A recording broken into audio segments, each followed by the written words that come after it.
Hello and welcome back to the Tucker and Crowley Report. And I am joined by Franklin Tucker, Senior Editor of the Belmontonian, and I am Mike Crowley. So we're going to do today a town meeting wrap up. We just finished a special town meeting, 3 nights. Franklin, what can you tell me? Well, it was a very consequential special town meeting. We saw the largest zoning change in Belmont's history, and that was because the town did pass a MBTA Communities Act bylaw, and which will have an aspirational increase of 1,635 units in town, or just make it easier to build multi-story and multi-unit structures in town. Now, Franklin, while that was widely supported by town meeting, I expected a lot more resistance to the proposal overall. Mm-hmm. In the end, it did pass fairly overwhelmingly. It passed with over 200 votes. I mean, it was just a handful of people who voted against it. And that's true because, there are towns, especially on the South Shore, that have voted against it. Milton being the big one. And they've already have a lawsuit against the entire act. But in Belmont, it was seen as something that is for the common good. Increased housing is something that is needed in town. And now the thing that we have to remember is that we had 2 maps that town meeting had to agree to, and a handful of amendments. That's right. So while there was widespread agreement overall, we had to take 2 nights to get through the First Amendment. Yeah. Right. First article, I should say. The first article. Yeah, and of course the first article had 2 maps, right? And it was map 1 and map 2. so map 1 was basically the one that did not take into effect the Pure Coat facility, which is up on Hissinger and Brighton, and that is. And that was the real issue that was coming before a town meeting. There were people. The greatest proponent for map 1 was both Taylor Yates, the planning board head chair, and Elizabeth Dion, who's chair of the select board, and they both indicated that there should be some spaces in this map that should be directed towards commercial. And that's what they would like to see at the Pure Coat. Map 2, which was promoted by Roy Epstein, also the select board, they would have placed one of the districts, one of the areas that would be part of the map would be the Pure Coat, and it was something that was promoted by not just Roy Epstein, but also by the owner of that 5-acre area, and that is the Tossi family. Okay. And they were going to build like 220 units, or they proposed 220 units. So it was, and their argument was, the more people we have, the more people are going to be, going to be shopping in town, and it'll just make it a town that has more people coming through it. And that's something that, all the businesses in Belmont Center and in Waverly and also in, Cushing Square have said, we need more people coming through to really make it a vibrant area. They want to see more housing, and that would bring an immediate influx of residents. Now, Rachel Heller, who also co-chaired the MBTA Community Advisory Committee, and with Roy Epstein, and who is the chair of the Housing Trust, right? She and Joe Wright, and I sort of look on them as our resident experts when it comes to affordable housing, or just housing. Yeah. So they were strongly pushing for, as well as a number of folks who especially live in that area, were pushing for map 2, mm-hmm. wanting to see, what some people consider sort of a blighted commercial space turn into something residential, and helping to meet our our affordable housing goals fairly quickly is also something that would be compatible with the rest of the neighborhood. And the argument on the other side was expressed by Elizabeth Dion, and she said, we have to, she goes back to the last override, which was passed this year. Yeah. And she said that there was a promise that was made by the promoters of the override, and that is, we are going to look at every space we can for commercial development to try to get a bigger portion of the tax bill paid by the businesses and the industry. And even though this is a 5-acre site, and they don't have a say on what could be built there because they're not the owners, they all said, look, we can make a deal with Tossie. We could move, we can still do something, because it is one of the rare parcels in town which is under the general business zoning requirements. So they're saying that they can do something with it. The people, that's more aspirational than actual what will happen. Yeah, but if the Tossie family wants to move on, they can then talk to the town and say, okay, what can we build here? Now, there are people who said, why don't we just change the zoning of the general business zoning? You can't do that. It's called spot zoning. It's illegal. What will have to happen is you're going to have to go through an entire process of looking at the zoning and do a step-by-step change, and that could take upwards to 2 years. So that's, we don't know when we'll see any kind of change there, because right now Tossie says that under the current zoning, they can't build anything there. They'll just keep it as an industrial site, a plating facility. Yeah, so this is something that town meeting was told by Roy Epstein, select board member Roy Epstein, that the owners of the Piercoat site, the Tossie family, has spent quite a bit of time and effort trying to find some alternative but also profitable use for that site, and that fits within a commercial sort of scope, and has come up empty-handed. But at the end of the day, it seems that most people were persuaded by the arguments that we've got to preserve our limited commercial spaces, and that's the way town meeting voted. And that was under Map 1. Remember, Map 1 was the one that was approved or it was passed by the planning board, and the one that was supported by a majority of the select board. And I think that persuaded enough people. And there is a real support for commercial real estate in this area. So in the end, it wasn't even close. It was 79 to 162 for Map 1. So it was over 2/3. If this passed just via a bylaw change, it would have passed by 2/3. Yeah. So that's the margin that you have to win by. Now we had a couple of other amendments. Yes, there were one serious and one not so serious. Well, I don't know which one you consider to be not so serious, but Bob Sarno and Doug Kaplaw. Not so serious.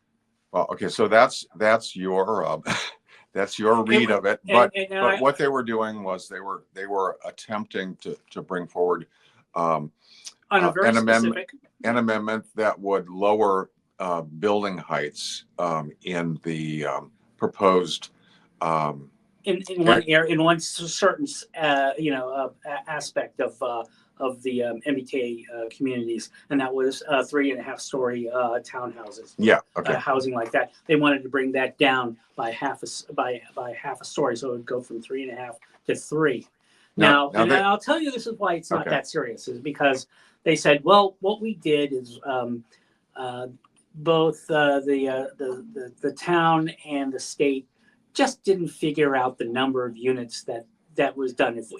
We decided that we knew how to count the numbers that Belmont should have, the 1635, and we realized that we were putting too much. It was actually 19 something, and so they said, "Oh, we've refigured it." And right there, you could hear people in the back go, what are you talking about? Refiguring? We spent 2 years deciding, how this is going to be done, and suddenly here are two people who are coming up with an amendment going, we figured it out. You figured it all incorrectly. And then what happened was you had, and what killed this amendment, just in its stead, was George Hall, who's the town council.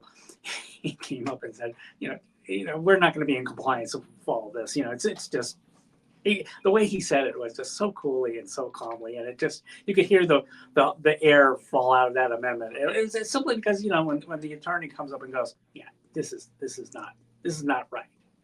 It didn't stand a chance, and it failed 41-4 and 170 against. So it really didn't stand a chance. So it may not have stood a chance, Franklin, and that is clear, but. I would say that from the perspective of some people, theirs was a well-intentioned effort to make sure that building heights didn't overwhelm the character of what's built in the neighborhood. Well, that should have been done during the 2-year period when this was being done. You don't do it at a special town meeting at the last second. It doesn't fly. The second one was, of course, it was called the Heller Wright amendment. Right, and that would have changed allowable building footprints on some of the smaller. It was more like, if you had 2 units, you wouldn't have the set asides and stuff like that. The footprint could have been smaller. And so the notion was that for a larger lot, and apparently there are not many larger lots, although more than you think. Okay, but for a larger lot, instead of building multiple buildings with separate footprints, I think the argument was that if you could do some sort of configuration in which buildings shared major systems, that there could be a real cost savings as well as a real aid to sustainability and that's what Rachel Heller was talking about. She said, look, the cost of housing is already so high. If we could just bring things together and have a smaller footprint for the same number of units, we could, like you said, one heating system, one everything basically. You don't need to duplicate something on the same lot.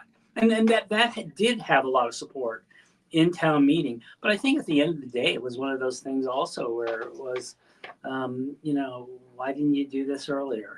Why didn't you come forward with this during the process? So we heard that from the planning board, and I think Rachel's response was, we've been there all along, sort of arguing the same.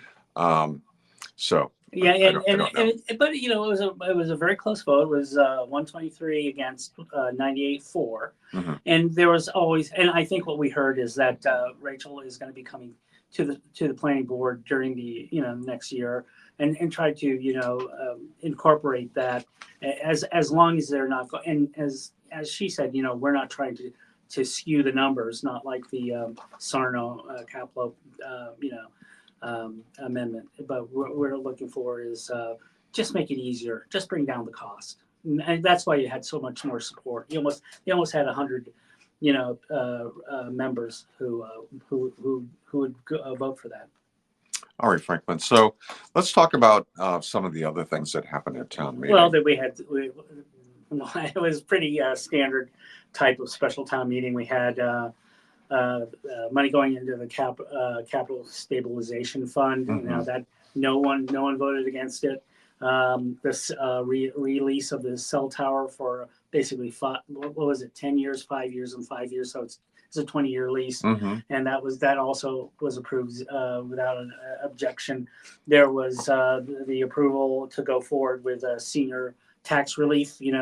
To move to basically take the first element, right, which is taking the law and then putting it into our accepting the law that's out there that will help establish basically a town fund that people may donate to for Yeah, for write a senior check to. for senior tax relief. Or Venmo. And it was emphasized that, while this may seem a small step, it is but one of the.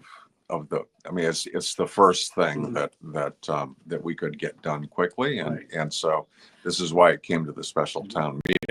And finally, we had No. Before you get to the finally, there was also a small amount of money. There was some discussion about the need to replace a student information system. these. You know, when you go out, you say if we pay this money now, we'll actually save money over the. Well, this is a situation in which you had a very clunky system for which the vendor This is was the school radical. department. Was radically ramping up the cost to use that system, and it was becoming a problem for the budget. And it's long been a problem for users as well as parents looking to access student information. And now we will have a system that is going to be seamless, and I think everybody will like it. And best part of it, we're going to save money for it. Other towns are going to save money. That's right. You know, and also we got a preview of what the new website for the town is by Mr. McClure, who is our IT guru. It looks a little bit different. Yeah, it looks a lot nicer, and it looks like we picked up a. It looks like the IT department is going to be for the town is going to be a real winner for the foreseeable future. You know, and now can we get to the big news for the final night of town meeting? That's right, and that was a proposal to increase the size of the select board to 5. Now, this proposal had been spearheaded by Paul Joy and I believe Carol Berberian, wasn't it? Yes, but she was like in the background. Yeah. You know, it was really Paul Joy was the person behind it. He really did a great job in just getting the facts. Yeah. You know, just to show how Belmont is an outlier in the area, how almost every town of our size is a 5-member board. Many more are representative board, less representative boards than just an open town meeting. You know, and he did a very good job in promoting like why we should do this. And he says we'll have greater diversity, we'll have new ideas. You know, this is something that is something that will have greater transparency. You know, no one can hide anywhere. You know, and these are many of the same arguments that were raised by the or put forward by the committee to study the number of selectmen 6 years ago. And for disclosure, I was a member of that committee. Yeah. And it was even back, I think it was 2008, or was it 2003 when it was proposed for the very first time. And you know, so this is the third time it came before town meeting. And I think it was just so interesting. It was just the way town meeting can, I don't know, people would say frustrate or really slow down something. And I think what Paul Joy was saying is let's do it. We can spend some time. You know, he had a timeline how long this was going to take. This was not going to be immediate, and how we could set this up. Now, Susan Burgess Cox, a town meeting member and former. And we have to remember, Okay. she did this very early in the process. So Yeah. so the debate started. We had, I think 3 people or 2 people who came before Sue Bass started. Not a help to the amendment, to the article. And then at the very beginning, because we had at least 23, 25 people waiting in line to talk. And I think it was very interesting to see how many people wanted to talk, wanted to do this. It wasn't a surprise to see that the people who were for it had front-loaded the number of people who are going to speak first. Very smart idea. Get the ball rolling, you know, hear all these people say, yes, let's do it. And right at the 3rd or 4th person, Susan Burgess Cox, who used to be the chair of the select board, the school committee, she came up and said, let's indefinitely postpone this. It just stopped the whole process there. You know. Right. And so that was a motion that required debate. Right. And it started debate, and it was kind of an even debate. What happened then is there was a call, I think it was by Ada Baptista, who said, let's call the end of the debate on an indefinite postponement, but it lost. You know, then you saw the old guard.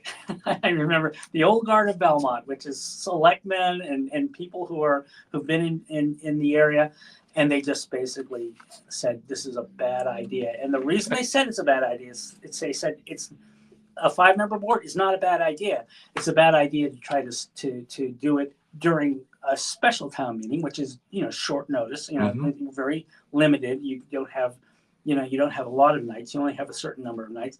And they basically said, well, we haven't really thought it through. What are some of them also said it was anti-democratic. Right, and but there was a number of reasons why you would want to stop. These opponents wanted to stop it, and who talked against it? Anne Marie Mahoney, Adam Dash, Mark Polillo, all former members of the select board. All people who are comfortable working on a 3-member board. But that's horrible to say. That's not a horrible thing to say. They were comfortable working on a 3-member board. But but the whole thing is that there was a lot that still needed to be known. What are you, and especially how are you going to change the town administration? We heard that argument, but what most people don't know is that by state law, our selectmen have broad authority to delegate their executive powers to the town administrator. But we didn't know that. But there wasn't something that was laid out, and I think because the debate was short-circuited. The discussion and debate was short-circuited by the motion. But what the opponents of this said is that we should have an organized, long-term. Let's talk this out over several meetings. Let's go to the precincts. Let's have open. Let's have discussions. Let's have this as a one-day select board meeting. They just wanted more information. They wanted to know how many new people are going to be is town administration going to need? What kind of powers are you going to give to the none of that was even mentioned. So it really became a point where the old guard said, look, we really, we're not opposed, but let's think this out. And I think that's really won the day. And that's why it was so important that when, Burgess Cox came out and, stopped it so early. And then that allowed so many people who are opposed, who weren't going to speak, who were going to speak, after a large number of proponents were going to speak. They basically cut in line. They cut in line to talk about the debate on indefinite postponement. And you know what? You could almost sense that the town meeting started to change. And the vote was not even close. It was 151 to 61. And Paul Joy told me that just before the meeting, he said, I got 60 solid votes. So he basically picked up one, one solid vote. So it died a death. And when I asked the select board, are you going to be asking to move forward, or are you going to be starting the meetings? They said it's not up to us; it's up to the moderator, because this is a town meeting issue. So when were we going to see it? We may see it in 7 years, right? Another 7 to 8 years. We'll have to see what happens. I mean, some people were maybe with a new moderator, we could see a change in how this is being promoted. Hard to say. All right, Franklin. So Thanksgiving is coming up, and so we aren't going to see you again for a couple of weeks. And I just want to say that the town meeting, that the town will be closing early. This is the Wednesday before. This is next Wednesday. Yes, next Wednesday is the day before Thanksgiving. Day before Thanksgiving. We call it the day of travel. That's right. So I heard this was done by the select board on Monday. Thanksgiving Wednesday, the day before, town offices will close at 1 p.m. and Thursday and Friday, the town offices will be closed. And just a little moving forward. Surprisingly, the town is going to be closed on Christmas. In New England, we had this tradition of ignoring Christmas. I may go into a diatribe about this. When you go back to the Puritans, you don't have to go back that far. You can really? go back to the 1830s, where your gift giving day was actually New Year's Day. You went to church on the 25th, but only for like 2 or 3 hours, and then you went to work in the afternoon. Okay, so the good old days, as I call it. All right, so I forgot to do this earlier in the program, so I will just remind our viewers that any viewpoints expressed on this program are those of myself and Franklin Tucker and do not represent the views of the Belmont Media Center, the town of Belmont, Verizon, or Comcast. All right, so we will see you in a couple of weeks, hopefully. And where will you be on Thanksgiving? I'll be eating dinner.